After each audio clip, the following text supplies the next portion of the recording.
There was a House hearing on reauthorization, and one of the chiefs for change, so a Republican chief, a reform-oriented chief in a state that's doing really good things, basically said, we need the feds to tell us that we need to set targets for accountability.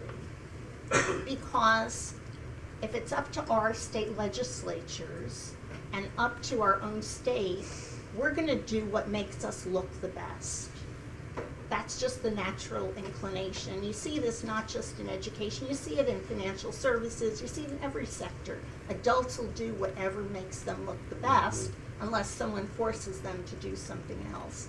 So, stop me before I kill again. right. Okay. So how do you respond to that, Senator Alexander? That's why I'm a Republican, because I don't believe that. But he's a Republican. I don't care if he is. I just don't believe that. I mean, that's offensive to me. I mean, why? What that says is I'm incompetent down here in my leadership capacity. I live with a bunch of dolts. They don't know what they want. They don't care about their children. They're going to be out drunk every night and not paying any attention to anything. Please, all you wise people in Washington, make us be good.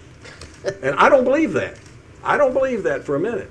I mean, I don't know what makes, I come up here every week and then I go home. I don't get any smarter the day I come up here, and then when I don't want any more for the people of Tennessee when I'm up here than I did when I was governor. And I do hear the same thing you just said. I've had school superintendents tell me, you've got to make us do it or we won't do it. Well, see, I don't think that'll work in the end anyway. I think if you just order them, it may have helped get things started. But after that, I think people have to buy into things and do things for themselves. I can do things, I can make my children do some things up to a point. But after a while, they're going to have to do it for themselves.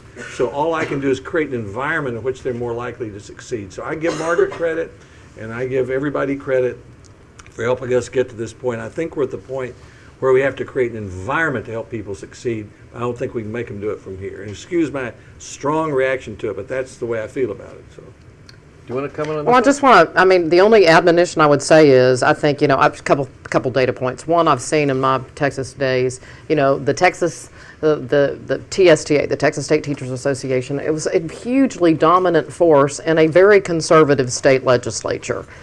Huge, between them and the trial lawyers, they were the #1 funders of local legislative races and were highly influential. And I think, I would be doubtful that we would see in the Illinois and the Pennsylvania, New York, California, et cetera, accountability systems and the sort of consequential things had it been left to states. Fast forward 10 years, I think we're seeing in the waivers exactly that phenomenon. Well, we don't really want to do choice. The school people don't like it. It's this and that.